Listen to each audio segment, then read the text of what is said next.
Hey everyone, it's Minty, and today I'm going to be showing you how to make some cute little character cards just like these Harry Potter themed ones here, and these ones that I made quite a while back. I did do a tutorial for those, but hopefully this video will be a lot more helpful than that one was now that I do voiceovers. I'll be adding instructions at the bottom of the screen, but the first step is pretty easy. Just grab some paper. I used some from my sketchbook since it works well with markers.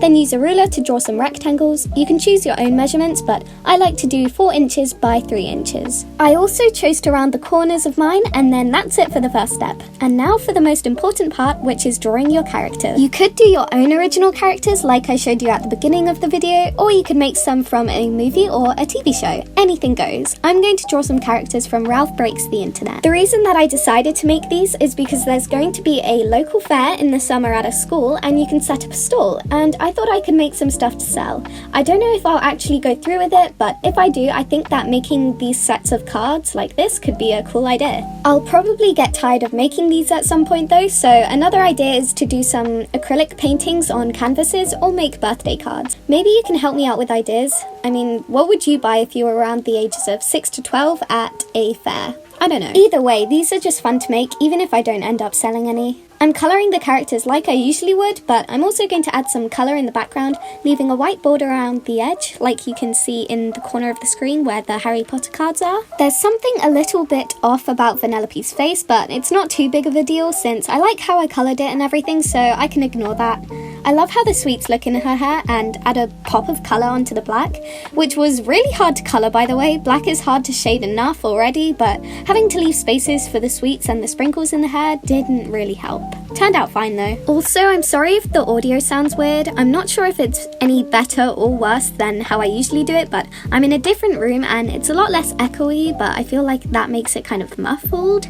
I don't know, I really need to get a microphone, but I probably have to save up for that first. Here's me adding the rectangle of colour behind Vanellope. I chose blue for her, and I also chose blue for one of the other characters, and then I did red for the other two because I just couldn't decide. On the Harry Potter ones that I did, I gave them all the same colour because all their designs were pretty similar, so it just worked with all of them, but I wanted some more variety on this one, especially since the whole movie of Wreck-It Ralph is just so colourful. I couldn't think of a colour that would really represent the whole movie, so I just chose red and blue. Now we're moving on to the character of Yes. I didn't film much of her because it would have made the video pretty long since I already filmed a lot of Vanellope's drawing. I did really enjoy colouring her though, especially the glasses, the way that everything's blue, and then the glasses are blue too, but I had to add the depth and everything. It was a fun challenge, but it wasn't too hard. I don't know, it was just really fun, and I love how it turned out, especially the gold pen. I'm lucky that I found it, otherwise I'm not sure what I would have used. I did try using a sparkly turquoise one. It looked cool, but it wasn't true to her design, so I went with the gold one. Ohuhu markers have quite a large selection of blues, so I had a lot to use when I was colouring her, but it was still kind of hard to make it seem different and not just all blend into one because it is all blue, but I think I did an okay job at that. Maybe the clothes are a bit iffy. The fur coat was kind of hard to do, and also the clothes underneath because there was a pretty intricate design that I couldn't really get down with markers, but hopefully you can't notice that. I think it looks alright. At first, Yes turned out to be one of my favourite drawings, and I still like it, but when I was all done and finished, my sister saw the cards and she said that Yes's eyes were pretty different in size and the one on the right was a bit smaller, and now that I look at it, yeah, I see that. I did make the one on the right a bit too small. I said to her that it was far away because of the angle that her head's at, and that's why it's smaller, but I think that it should have been a teeny bit bigger because when I cover the other one up, it's just not where I imagine it to be, if that makes sense. I really didn't want to do Ralph. I don't know why, I just thought that it wouldn't translate very well into my style because he is so characterized with all the blocky shapes and everything, and the big head. I just thought that it wouldn't work, but you can't really draw Wreck-It Ralph characters without Wreck-It Ralph himself, so I went for it and I think it turned out alright. My dad said that it looked like a younger version of Ralph, which is fine with me as long as it looks like him, which I think it does because I did get the colours right, in my opinion. And then after drawing Shank, which turned out horrible, she's the one at the bottom right. I really don't like that drawing, but we're sticking with it. I ripped out the page from my sketchbook. Sadly, I can't keep it in there because I do want to make them into individual cards. And now it's on to the next step, which is cutting them out. This one's pretty easy, just snip snip. Here's a nice time lapse of that. You've probably noticed that I've included a lot more time lapses in my videos recently. Well, they're only occasional throughout the video, just when I've got a really long boring process that I don't want to edit, which is just like this cutting out here. So I sped that up, and the front parts of the cards are now done, but that's not going to work because you can see the marker through the back. So we're going to get some more paper. I'm still using my sketchbook because that's the only paper that works with markers, at least for me. And I'm grabbing a random marker. Well, not random, I chose red, and I also chose blue later on.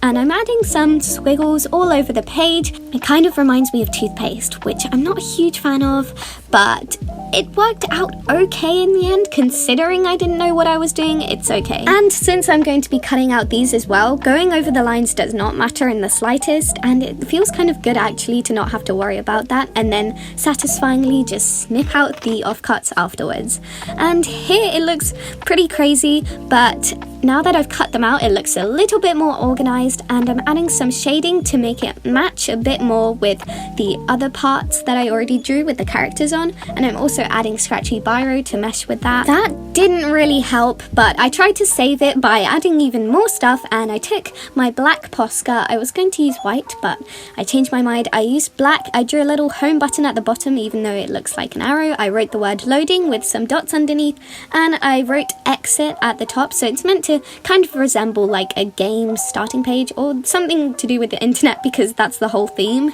Then I'm sticking it on, just using a Pritt stick, nothing fancy. When you stick it on, it's probably not going to be perfect, so don't be afraid to use some scissors to cut the edges that are kind of in the wrong places, if you get what I mean.